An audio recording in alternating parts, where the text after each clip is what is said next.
మీరు కనుక first time మా ఛానల్ చూస్తున్నట్లయితే లైక్ చేయండి, షేర్ చేయండి, కామెంట్ చేయండి. Please subscribe. మేము అందించే లేటెస్ట్ వీడియోల నోటిఫికేషన్ కోసం పక్కనే ఉన్న బెల్ బటన్ని ప్రెస్ చేయండి. నమస్తే అండి, నేను doctor Shakuntala Ghosh, senior ENT consultant and director of Srirama ENT care centre Hyderabad. ఈ ఎపిసోడ్లో నేను వినికిడితో రిలేటెడ్ ఏమేమి మనకి వ్యాధులు ఉంటాయి దాని గురించి మాట్లాడతాం. సో వినికిడి అనేది మనకి చాలా ఒక ఇంపార్టెంట్ అని function, one of the 5 senses we could say. So దాంట్లో ఒకటి చాలా important function. So special sense అది దానికి main organ related to hearing అది చెవి. సో చెవిలో బేసికలీ ఏముంటుంది, యానటమీ ఏంటి అంటే వినికిడి ఎట్లా ఉంటుంది అంటే ఏ స్ట్రక్చరల్ ఏమేమి ఉంటాయి మన చెవులో. సో చెవులో 3 పార్ట్స్ ఉంటుంది. ఇది ఎక్స్టర్నల్ ఇయర్ అంటే మన పిన్న, ఇది బయట పార్ట్ ఏది అయితే కనిపిస్తుంది పిన్న. తర్వాత ఎక్స్టర్నల్ ఆడిటరీ కెనాల్ అని ఒక స్ట్రక్చర్, ఒక తోలాగా స్ట్రక్చర్ ఉంటుంది. దానికి సగం cartilage, 1/3 cartilage and then 2/3 cartilage, 1/3 bone ఉంటుంది. సో ఇది ఎక్స్టర్నల్ ఇయర్. దాని తర్వాత ఒక కర్ణబేరి ఉంటుంది. కర్ణబేరి అంటే ఒక పల్చటి ఒకటి పర్దా లాగా ఒక స్ట్రక్చర్ ఉంటుంది. అది వైబ్రేట్ అయితే దాన్ని tympanic membrane or eardrum అంటాం. ఆ తర్వాత మిడిల్ ఇయర్ స్ట్రక్చర్. మిడిల్ ఇయర్లో చాలా ఇంపార్టెంట్ అనేది 3 సన్న బోన్స్ ఉంటాయి which are called as ossicles. First bone ఏంటంటే malleus, second bone incus, third bone stapes. ఈ 3 బోన్స్ కనెక్టెడ్ ఉంటాయి, ఒకటికి ఒకటి కనెక్టెడ్ ఉంటుంది. అండ్ ఫస్ట్ బోన్ కర్ణబేరికే కూడా అటాచ్డ్ ఉంటాయి. సో ఇది మిడిల్ ఇయర్. మిడిల్ ఇయర్లో ఎయిర్ ఉంటుంది అండ్ ఈ కంపార్ట్మెంట్లో ఈ 3 బోన్స్ ఉంటాయి, మాలియస్, ఇంకస్, స్టేపీస్. ఇక్కడ నుంచి ఇన్నర్ ఇయర్ స్టార్ట్ అవుతుంది. ఇది ఇన్నర్ ఇయర్. ఇన్నర్ ఇయర్లో 2 ఇంపార్టెంట్ స్ట్రక్చర్స్ ఉంటాయి. ఒకటేమో కాక్లియా. కాక్లియా అంటే main structure of the inner ear which is responsible అంటే వినికిడి కోసం అది మెయిన్ స్ట్రక్చర్, అది ఆర్గన్. ఇంకా సెమిసర్క్యులర్ కెనాల్స్ అండ్ వెస్టిబ్యుల్ అంటే ఇది బ్యాలెన్స్ కోసం ఇది స్ట్రక్చర్. సో వెస్టిబులర్ అపారటస్ అంటారు. So vestibular apparatus and cochlea, ఈ 2 ఇన్నర్ ఇయర్ స్ట్రక్చర్స్. ఇక్కడ నుంచి 2 నర్వ్స్ అరైజ్ అవుతాయి. ఆడియో వెస్టిబులర్ నర్వ్ అంటే హియరింగ్ కోసం ఒక నర్వ్ అండ్ బ్యాలెన్స్ కోసం ఒక నర్వ్, 2 కలిపి together it is called 8th cranial nerve or audio vestibular nerve. ఈ నర్వ్ బ్రెయిన్కే వెళ్తాయి. సో బేసికలీ సౌండ్ ఎట్లా ట్రాన్స్మిట్ అవుతుంది, మన సౌండ్ వేవ్స్ ఇప్పుడు బయట నుంచి ఏదైనా సౌండ్స్ వింటూ ఉంటే ఆ సౌండ్ వేవ్స్ని పినా క్యాచ్ చేస్తుంది. సో పినా షేప్ వల్ల ఆ సౌండ్ వేవ్స్ని అన్నీ దగ్గర ఇట్లా పెట్టుకుంటుంది, అంటే ఛానలైజ్ చేస్తుంది. ఈ సౌండ్ వేవ్స్ని కలెక్ట్ చేసుకుని ఛానలైజ్ చేసి ఈ ఎక్స్టర్నల్ ఆడిటరీ కెనాల్కి పంపిస్తాయి ఆ సౌండ్ వేవ్స్. ఈ సౌండ్ వేవ్స్ వెళ్ళి ఆ డయాఫ్రామ్ అంటే కర్ణబేరి, ఇయర్ డ్రమ్ దానికే హిట్ అవుతాయి. అప్పుడు ఈ డయాఫ్రామ్ వెనక ముందు వైబ్రేట్ అవుతాయి. ఈ వైబ్రేషన్స్ ఇక్కడ ఈ 3 బోన్స్ ఉంటాయి ఆసికల్స్, ఆ ఆసికల్స్కి ట్రాన్స్మిట్ అవుతాయి. అప్పుడు ఈ ఆసికల్స్ కూడా కదులుతాయి. ఈ ఆసికల్స్ నుంచి మళ్ళీ ఈ సెన్సేషన్, సౌండ్ సెన్సేషన్ ఇన్నర్ ఇయర్కి రీచ్ అవుతుంది అంటే ఈ కాక్లియాకి. ఈ కాక్లియాలో బేసికలీ ఫ్లూయిడ్ ఉంటుంది. ఆ ఫ్లూయిడ్ని ఎండోలింఫ్ అంటారు. ఆ ఫ్లూయిడ్లో కూడా చిన్న హెయిర్ సెల్స్ ఉంటాయి, outer hair cells, inner hair cells అంటే చిన్న నర్వ్ ఎండింగ్స్ ఉంటాయి. ఈ నర్వ్ ఎండింగ్స్లో ఈ సౌండ్ వేవ్ ఎలక్ట్రికల్ ఎనర్జీకే మారుతాయి. ఇప్పుడు ఇక్కడ నుంచి ఎలక్ట్రికల్ సిగ్నల్స్ ఈ నర్వ్కి ఎంటర్ అవుతాయి, that is the audio vestibular nerve. And ఈ ఎలక్ట్రికల్ సిగ్నల్స్ ఈ నర్వ్ ద్వారా వెళ్ళి బ్రెయిన్కే రీచ్ అవుతాయి. బ్రెయిన్లో ఒక పార్ట్ ఉంటుంది ఆడిటరీ కార్టెక్స్. ఆ పార్ట్ ఆఫ్ ద బ్రెయిన్లో ఈ ప్రాసెస్ అవుతుంది, ఈ ఇన్ఫర్మేషన్ అంతా, ఈ ఎలక్ట్రికల్ ఎనర్జీ అంతా ప్రాసెస్ అయ్యి what we perceive is hearing. So this is the physiology, అది ఫిజియాలజీ అనమాట, సౌండ్ ఎట్లా కండక్ట్ అవుతుంది. సో ఇందులో ఏ ప్రాబ్లం వచ్చినా ఈ ఎక్స్టర్నల్ ఇయర్లో కానీ, మిడిల్ ఇయర్లో, లేకపోతే ఇన్నర్ ఇయర్, లేకపోతే నర్వ్లో, ఇందులో ఏ ప్రాబ్లం వచ్చినా మనకి హియరింగ్ దెబ్బతింటుంది. సో ఇప్పుడు హియరింగ్ లాస్ ఎవరికి ఉంటే, ఏ ఏజ్ గ్రూప్లోకి ఉంటే, ఏమేం కారణాలు ఉంటాయి దాని గురించి నేను మాట్లాడతా. సో చిన్న పిల్లలు, న్యూ బార్న్ పిల్లలు, వాళ్ళకి ఎందుకు వినికిడి ప్రాబ్లం వస్తాయి. సో కొంతమంది న్యూ బార్న్ బేబీస్కే బై బర్త్ కొన్ని కంజెనిటల్ డిఫెక్ట్స్ ఉంటాయి, అంటే వాళ్ళకి పిన్నా ఫుల్లీ డెవలప్ అవ్వదు. మైక్రోషియా అంటే సైజ్ చిన్నగా ఉంటుంది, లేకపోతే అబ్నార్మల్ షేప్లో ఉంటాయి. కొంతమందికి ఈ ఎక్స్టర్నల్ ఆడిటరీ కెనాలే డెవలప్ అవ్వదు, that is called as congenital atresia అంటే మొత్తం సాలిడ్ బ్లాక్ ఆఫ్ బోన్ లాగా ఉంటుంది, దాంట్లో తోవు ఉండదు, హాలో ఉండదు. నెక్స్ట్ ఇస్ ఈ ఆసికల్స్ అంటే ఈ సన్న సన్న బోన్స్ ఉంటాయి, మాలియస్ ఇంకస్టేపీస్. కొంతమంది పిల్లలకి అవి డెవలప్ అవ్వవు, అంటే ఇన్కంప్లీట్ డెవలప్ ఉంటుంది, లేకపోతే ఒక solid piece of bone mass లాగా ఉంటుంది, సెపరేట్ ఆసికులర్ స్ట్రక్చర్ లాగా ఉండదు. కొంతమందికి ఈ కాక్లియా అబ్నార్మల్ ఉంటుంది, ఏది అయితే ఇన్నర్ ఇయర్లో ఈ స్ట్రక్చర్ ఉంటుంది అది అబ్నార్మల్ ఉంటుంది ఆర్ అండర్ డెవలప్డ్ ఉంటాయి. కొంతమందికి ఆ నర్వ్లో ప్రాబ్లం ఉంటుంది, ఆ nerve audio vestibular nerve week ఉంటుంది. సో బై బర్త్ ఇట్లాంటి పిల్లలకి బై బర్త్ హియరింగ్ ప్రాబ్లమ్స్ వస్తాయి. అది ఒక చెవులో ఉండొచ్చు, లేకపోతే రెండు చెవుల్లో కూడా ఉండొచ్చు. సో దాన్ని బట్టి వాళ్ళకి హియరింగ్ లాస్ చాలా సివియర్, లేకపోతే ప్రొఫౌండ్, లేకపోతే మోడరేట్, లేకపోతే మైల్డ్ ఉంటుంది. అండ్ బికాజ్ వాళ్ళకి హియరింగ్ సరిగా ఉండదు, ఎస్పెషలీ బోత్ ద ఇయర్స్లో severe to profound hearing loss ఉంటే ఏజ్ పెరిగే కొద్దిగా వాళ్ళకి మాటలు కూడా రావు. So such children are called as congenital deaf mute children. Condition is called congenital deaf mutism, అంటే వాళ్ళకి వినపడదు సరిగా, సో దానివల్ల మాటలు కూడా రావు. అది ఒక కండిషన్. కొంతమంది పిల్లలకి ఇట్లాంటి స్ట్రక్చరల్ అబ్నార్మాలిటీస్ ఏమీ ఉండవు, అంతా నార్మల్ హెల్దీగానే పుడతారు.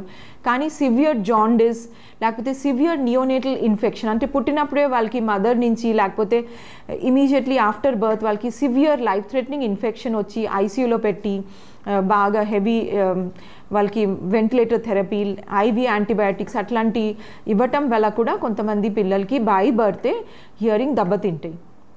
కొంతమంది పిల్లలకి బాగా ఫిట్స్ ఆర్ నియోనేటల్ సీజర్స్ వస్తాయి, అట్లాంటివి ఉంటే కూడా వాళ్ళకి హియరింగ్ లాస్ ఉంటుంది. అంటే స్ట్రక్చరల్ ప్రాబ్లం లేకపోయినా కూడా హియరింగ్ నర్వ్స్ బాగా వీక్ అయిపోతాయి. So that could be the cause of neonatal or newborn hearing loss. అది లేకపోతే ఇంకా పిల్లలు హెల్దీగానే ఉన్నారు, అంతా ఓకే ఉంది, ఏజ్ పెరిగే కొద్దిగా సపోజ్ కొంతమంది పిల్లలకి frequent cold, throat infection, upper respiratory infection, pneumonias అట్లాంటివి వస్తుంటే కూడా బికాజ్ మనకి నోజ్, ఇయర్, థ్రోట్ ఈ మూడ్ స్ట్రక్చర్స్ కనెక్టెడ్ ఉంటాయి. So repeated nose and throat infection వల్ల వాళ్ళకి మిడిల్ ఇయర్లో కూడా ఇన్ఫెక్షన్ వచ్చే అవకాశం ఉంటుంది.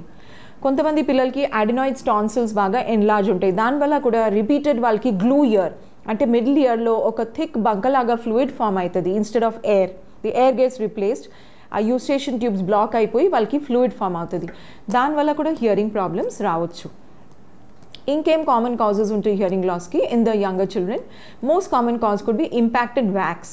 అంటే వ్యాక్స్ అనేది ఒక మనకి ఇక్కడ వ్యాక్స్ ప్రొడ్యూసింగ్ గ్లాండ్స్ ఉంటుంది ఎక్స్టర్నల్ ఇయర్లో, దాని నుంచి ఒక సిక్రీషన్ అనేది వ్యాక్స్ అనేది తయారవుతుంది.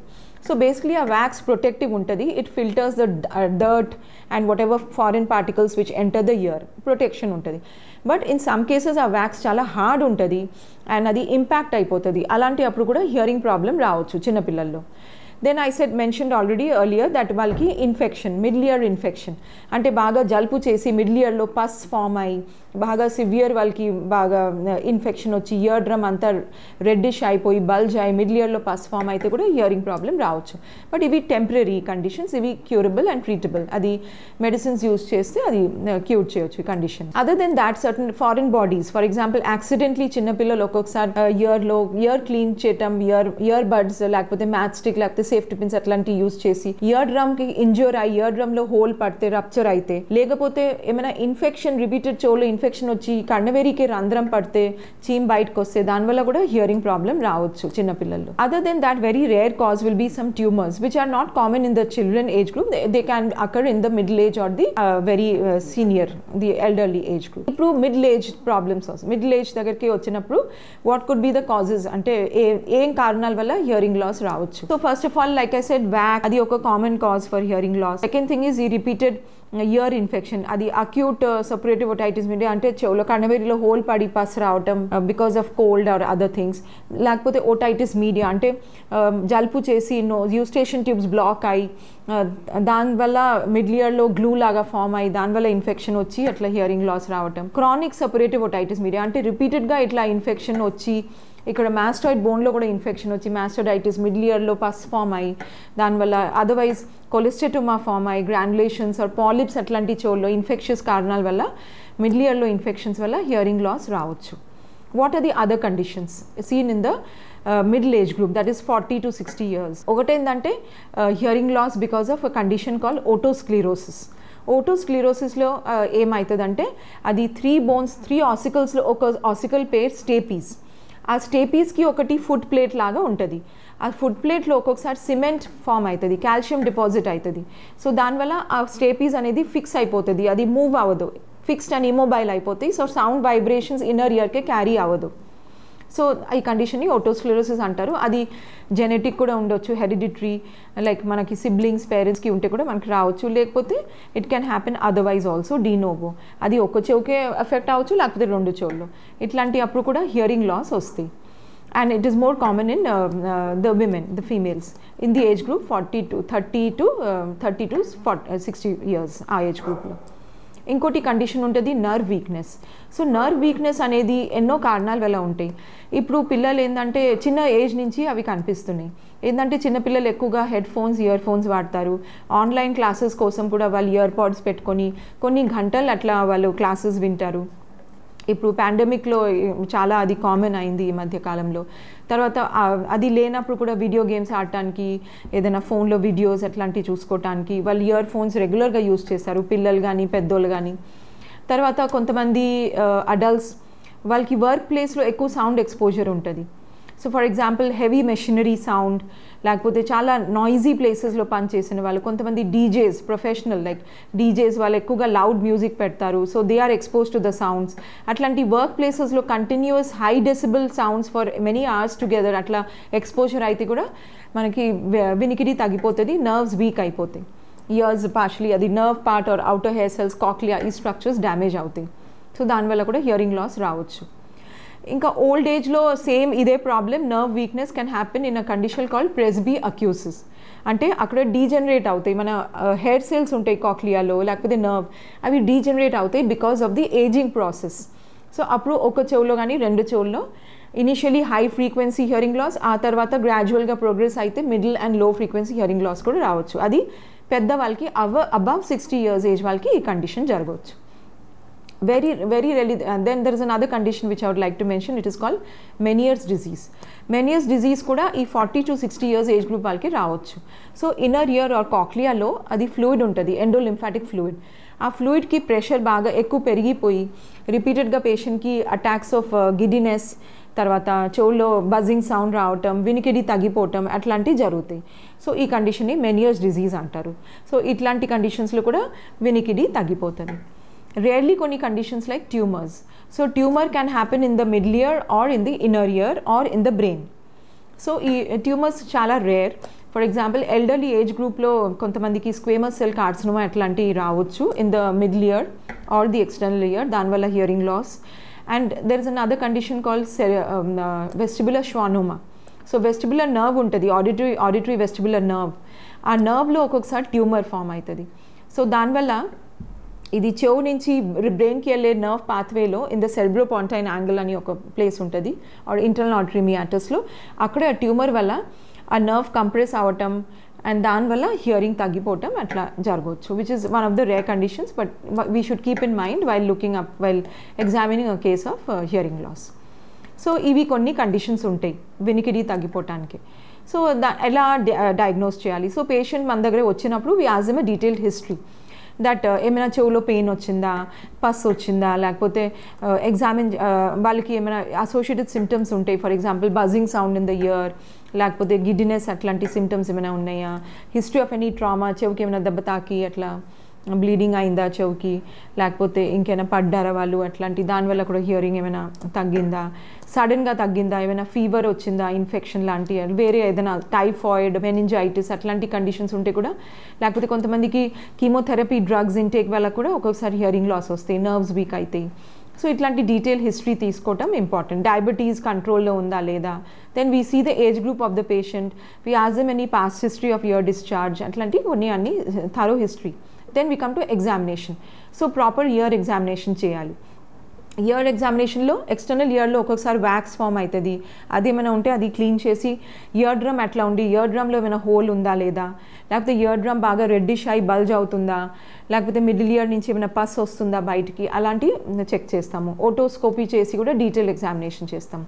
నెక్స్ట్ నోజ్ అండ్ థ్రోట్ కూడా చూడాలి, అంటే సైనసైటిస్ వల్ల ముక్కులో పాలిప్స్ ఆర్ ఏదైనా ఇన్ఫెక్షన్ వల్ల కూడా ఈ మిడిల్ ఇయర్స్ బ్లాక్ అయిపోయి ఇన్ఫెక్షన్ వస్తాయి. So nose and throat, tonsils ఏమైనా ఎన్లార్జ్ ఉన్నాయో లేదో, చిన్నపిల్లలకి అడినాయిడ్స్ కూడా ఒక్కోసారి ఎన్లార్జ్ అవుతుంది. సో ఇవి కూడా రూల్ అవుట్ చేయాలి, బికాజ్ ఇవి కారణాల వల్ల కూడా హియరింగ్ లాస్ రావచ్చు. After that we get a fair diagnosis at what could be the problem. Then investigations cheyali. Investigations elanti cheyalante first and foremost is pure tone audiometry. So pure tone audiometry is done by the audiologist. Audiologist test chesi chustaru, map chestaru oka graph lo different frequencies lo different decibels lo sound istaru, sound stimulus, and patient has to respond to it by saying whether he can hear. Dan meda base chesi vallu oka graph plot chestaru. Dantlo adi normal a lekapothe mild or moderate or severe hearing loss, and adi conductive type hearing loss or lekapothe sensory neural type hearing loss, lekapothe mixed type hearing loss, ivanni kuda diagnose cheyochu. Suppose adi chinna pillalo sensory neural hearing loss ochindi, then next what, how to confirm, or lekapothe kontamandi less than 5 years age pillalu vallu accurate ga pure tone audiometry reports vallu response ivvaleru. Atlanti patients ki we do a BERA, that is brain stem evoke response. దాని ద్వారా యాక్యురేట్గా మనం చెప్పొచ్చు hearing loss ఉందా లేదా, and ఉంటే కూడా nerve లాసా వేరే కారణం, అండ్ ఎంత సివియర్ ఉంది, mild, moderate, severe or profound. So BERA test చేసి, అండ్ న్యూ బార్న్ స్క్రీనింగ్, అంటే కొంతమంది పిల్లలకి పుట్టినప్పుడు బాగా సివియర్ జాండిస్ వచ్చింది ఆర్ సివియర్ న్యూనేటల్ ఇన్ఫెక్షన్ వస్తే వాళ్ళకి ఒక స్క్రీనింగ్ లాగా ఒక టెస్ట్ ఓటో అకాస్టిక్ ఎమిషన్ అంటారు. అది చాలా సింపుల్ టెస్ట్, అది న్యూ బార్న్ పిల్లలకి చేస్తే దాంతో కూడా కొంత స్క్రీన్ చేయవచ్చు వాళ్ళకి హియరింగ్ లాస్ ఉందా లేకపోతే నార్మల్ హియరింగ్ ఉందా. Next we do a test call impedance audiometry. Impedance audiometry ద్వారా మిడిల్ ఇయర్లో ఏమైనా ఫ్లూయిడ్ ఫామ్ అయిందా, పస్ ఉందా, మిడిల్ ఇయర్లో ఏమైనా పెథాలజీ ఉందా లేదా, ఆర్ ఓటోస్క్లిరోసిస్, ఇట్లాంటి కండిషన్స్ కూడా డయాగ్నోస్ చేయొచ్చు. ఆ తర్వాత next investigation CT scan of the temporal bones or mastoid. అది ఏమేం కండిషన్స్లో రికమెండ్ చేస్తామంటే, if we think that the chronic suppurative otitis media, అంటే క్రానిక్ ఇయర్ ఇన్ఫెక్షన్ ఉన్న వాళ్ళకి, లేకపోతే మాస్టోరైటిస్ సస్పెక్ట్ చేస్తే, కొలెస్టెటోమా అని ఒక డిజీజ్ సస్పెక్ట్ చేస్తే, లేకపోతే ఏమైనా బోన్స్లో స్టేపీస్ ఆర్ మనకి ఏదైనా ఆసికల్స్లో ఏదైనా అబ్నార్మాలిటీ సస్పెక్ట్ చేస్తే, అలాంటి కండిషన్స్ సిటీ స్కాన్లో క్లియర్గా డయాగ్నోస్ అవుతుంది. అంటే బోన్లో ఏమైనా డిఫెక్ట్ ఉందా లేదా, మాస్టాయిడ్ బోన్లో ఇన్ఫెక్షన్ ఉందా లేదా, ఇంకా ఏమైనా ట్రామా, హిస్టరీ ఆఫ్ ట్రామా ఉంటే, సపోజ్ పడ్డారు, చెవు నుంచి బ్లీడింగ్ వచ్చింది, హియరింగ్ లాస్ వచ్చింది, సో టెంపరల్ బోన్లో ఏమైనా ఫ్రాక్చర్ అయిందా లేదా, ఇవన్నీ కూడా డయాగ్నోస్ చేయొచ్చు by CT temporal bones and mastoid, CT mastoids. Next, when do we order MRI of the brain? MRI of the brain is ordered when we think ఏమైనా audio vestibular schwannoma, అంటే నర్వ్లో ఏమైనా tumour suspect చేస్తే, లేకపోతే బ్రెయిన్లో tumour suspect చేస్తే, లేకపోతే వాళ్ళకి సడన్గా వినికిడి తగ్గిపోయింది, మొన్నటి వరకు బాగానే ఉన్నారు, so we suspect some nerve pathology. So అది బ్రెయిన్లో ఏమైనా సడన్గా బ్లడ్ సప్లై తగ్గిపోయి అట్లా ఇన్ఫాక్షన్ లాగా వచ్చి కూడా ఒక్కొక్కసారి వినికిడి తగ్గిపోతుంది. సో అట్లాంటి కేసెస్ కూడా ఎంఆర్ఐ బ్రెయిన్ చేస్తే డయాగ్నోస్ అవుతుంది. సో ఏదైనా ఇంట్రాక్రేనియల్ ట్యూమర్ కానీ, ఇన్ఫాక్ట్స్ కానీ, any other pathology in the brain can be diagnosed by MRI brain. Next is how to manage. ఇప్పుడు ఓకే, ఆ ఇన్వెస్టిగేషన్స్ అయిపోయింది, హిస్టరీ ఎగ్జామినేషన్ అంతా అయిపోయింది, అండ్ డయాగ్నోసిస్కి రీచ్ అయ్యాం that this could be the cause for the hearing loss. Next, how to treat. So అది cause మీద depend అవుతుంది. సపోజ్ అది simple condition like wax, so అలాంటి అప్పుడు as an ENT specialist wax తీయటానికి ట్రై చేస్తా. అది సాఫ్ట్గా ఉంటే యూజువలీ ఇన్స్ట్రుమెంట్స్తో లేకపోతే సక్షన్తో లేకపోతే వార్మ్ వాటర్ సిరింజింగ్ చేస్తే అది వ్యాక్స్ అంతా బయటకు వచ్చేస్తుంది. కొంతమంది ఏంటంటే క్వాక్స్ ఉంటారు, వాళ్ళు రోడ్ సైడ్ అంటే వ్యాక్స్ తీస్తామని క్లెయిమ్ చేసుకుంటారు. సో ఇలాంటి క్వాక్స్ దగ్గరే మనం వెళ్ళి వ్యాక్స్ తీపించుకోవద్దు, అది వాళ్ళు మోసం చేస్తారు. సో మీరు ENT స్పెషలిస్ట్ దగ్గర వెళ్ళి మీరు వ్యాక్స్ తీపించుకోవాలి, బికాజ్ కరెక్ట్ టెక్నిక్తో with lot of skill and lot of ప్రిసిషన్తో వ్యాక్స్ తీస్తాము. అదర్వైజ్ ఒక్కొక్కసారి మనమే ఇయర్ బడ్స్ వాడి తీయటానికి ప్రయత్నం చేస్తే, లేకపోతే ఫ్యామిలీ మెంబర్స్ ద్వారా తీపిస్తే ఒక్కొక్కసారి కర్ణవెరికి ఇంజురీ అయి బ్లీడింగ్ కూడా రావచ్చు, లేకపోతే ఆ వ్యాక్స్ ఒక్కొక్కసారి లోపలికి పుష్ అయిపోతుంది, ఒక్కొక్కసారి దానివల్ల fungal infection or otitis external లాగా ఇన్ఫెక్షన్స్ కూడా రావచ్చు. సో వ్యాక్స్ మనం సొంతంగా తీయొద్దు. దానికి వ్యాక్స్ సాల్వెంట్ డ్రాప్స్ దొరుకుతాయి, అవి దాంట్లో టర్పెంటైన్ ఆయిల్ అండ్ లిడోకేన్ అని కాంబినేషన్ ఉంటుంది. అవి రెగ్యులర్గా ఒక 3 డ్రాప్స్ డైలీ 4-5 టైమ్స్ చెవుల్లో పెట్టి కాసేపు పడుకోవాలి. అట్లా ఒక 1 వీక్ అట్లా డ్రాప్స్ యూస్ చేసి ఆటోమేటిక్ ఆ వ్యాక్స్ మెత్తపడి లిక్విఫై అయిపోయి బయటకు వచ్చేస్తాయి. అప్పుడు బయట మనం కాటన్తో జెంట్లీ క్లీన్ చేయవచ్చు, లేకపోతే ENT స్పెషలిస్ట్ దగ్గర వెళ్ళి మెల్లగా తీపించుకోవచ్చు. నెక్స్ట్ వ్యాక్స్ లేదు, ఇన్ఫెక్షన్ ఉంది. సో ఇన్ దాట్ కేస్ ఆ ప్రాపర్ కోర్స్ ఆఫ్ యాంటీబయాటిక్స్ ఇవ్వాలి. ఏమైనా కోల్డ్ ఉంటే, అప్పర్ రెస్పిరేటరీ ఇన్ఫెక్షన్ ఉంటే దెన్ కోల్డ్కి medication and topical antibiotic drops, gentamicin, ciprofloxacin అట్లాంటి ఇయర్ డ్రాప్స్ వాడి ఒక 1 వీక్ కోర్స్ వాడితే ఇన్ఫెక్షన్ తగ్గిపోతే అది మొత్తం క్లియర్ అయిపోతుంది. తర్వాత కోల్డ్ ఐటమ్స్ అవాయిడ్ చేయాల్సి ఉంటుంది, చలిగాలికి తగలకుండా చూసుకోవాలి, చెవుల్లో వాటర్ వెళ్ళకుండా చూసుకోవాలి. ఏమైనా ఇన్ఫెక్షన్ అలాంటివి ఉన్నప్పుడు హెడ్ బాత్ చేసినప్పుడు ఇయర్ ప్లగ్స్ అట్లాంటివి పెట్టుకుంటే ప్రికాషన్ తీసుకుంటే చెవులోకి వాటర్ వెళ్ళదు. ఫంగస్ ఇన్ఫెక్షన్ వచ్చినా కూడా డ్రాప్స్ యూస్ చేయాలి, ఇయర్ బడ్స్ వాడొద్దు, వాటర్ పోనివ్వద్దు. సో యూజువలీ ఇట్లాంటి ప్రికాషన్స్ అండ్ మెడికేషన్తో తగ్గిపోతుంది, హియరింగ్ నార్మల్ అయిపోతుంది. In case of conditions like Meniere's disease or otosclerosis or any other pathology, for example ossicular abnormality ఉంటే కొన్ని కేసెస్లో సర్జరీ అవసరం పడుతుంది and other forms of treatment కూడా అవసరం పడుతుంది based on the cause. So నేను ఎక్స్పెక్ట్ చేస్తాను మీకు ఒక మంచి, ఎవరికైతే సివియర్ హియరింగ్ లాస్ ఉంటుంది or moderate hearing loss especially both the ears and అది ఎస్పెషలీ నర్వ్ లాస్ ఉంది అండ్ సర్జరీ ద్వారా మెడికేషన్స్ ద్వారా దాన్ని కరెక్ట్ చేయలేము, in such cases hearing aid prescribe చేస్తాం. అఫ్కోర్స్ న్యూ బార్న్ పిల్లలకి ఎవరికైతే ప్రొఫౌండ్ హియరింగ్ లాస్ ఉంది, వాళ్ళకి హియరింగ్ ఎయిడ్ పెట్టినా కూడా సరిగా వినపడదు, అట్లాంటి పిల్లలకి కాక్లియర్ ఇంప్లాంట్ సర్జరీ రికమెండ్ చేస్తాం, ఐదర్ యూనిలాటరల్ ఆర్ బైలాటరల్. ఆ కాక్లియర్ ఇంప్లాంట్ సర్జరీ ద్వారా మొత్తం ఆ యూనిట్ అనేది అంటే మనకి transmitter, microphone as well as the electrodes అది ఒక యూనిట్ లాగా వస్తే అది సర్జరీ ద్వారా ఇన్నర్ ఇయర్లో ఇంప్లాంట్ చేస్తాము. సో దానివల్ల సౌండ్ వేవ్స్ అన్నీ ఎలక్ట్రికల్ ఎనర్జీకి కన్వర్ట్ అయ్యి మొత్తం బ్రెయిన్కి సిగ్నల్స్ వెళ్తూ ఉంటుంది and then the child is able to have normal hearing and because of that normal speech కూడా వస్తాయి. ఈ సర్జరీ లెస్ దెన్ 2 yearsలో ఏజ్లో చేయాలి, అంటే స్పీచ్ డెవలప్మెంట్ వచ్చే ముందు చేయాలి. ఆ తర్వాత పిల్లలకి స్పీచ్ థెరపీ ఇస్తే within 1-2 years this condition can be completely corrected and the child will be able to lead the normal healthy life. ఇదే కాక్లియర్ ఇంప్లాంట్ సర్జరీ అడల్ట్స్కి కూడా ఇవ్వచ్చు. అంటే ఎవరికైతే బాగా ప్రొఫౌండ్ హియరింగ్ లాస్ ఉంది, 2 చెవుల్లో హియరింగ్ ఎయిడ్స్ పెట్టినా కూడా వాళ్ళకి వినిపిస్తలేదు, అలాంటి క్యాండిడేట్స్కి బైలాటరల్ కాక్లియర్ ఇంప్లాంట్ కూడా చేయొచ్చు. Of course, hearing aids are also there. Hearing aids are for mild, for moderate to severe hearing loss. Both sides ఉంటాయి.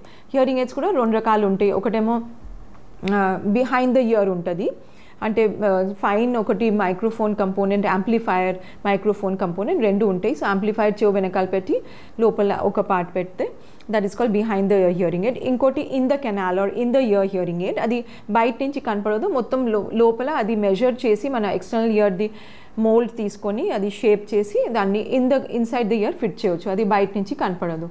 So different models of hearing aids are available, అవి తీసుకోవచ్చు.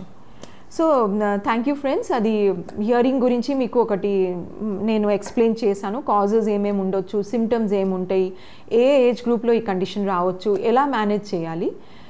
So thank you.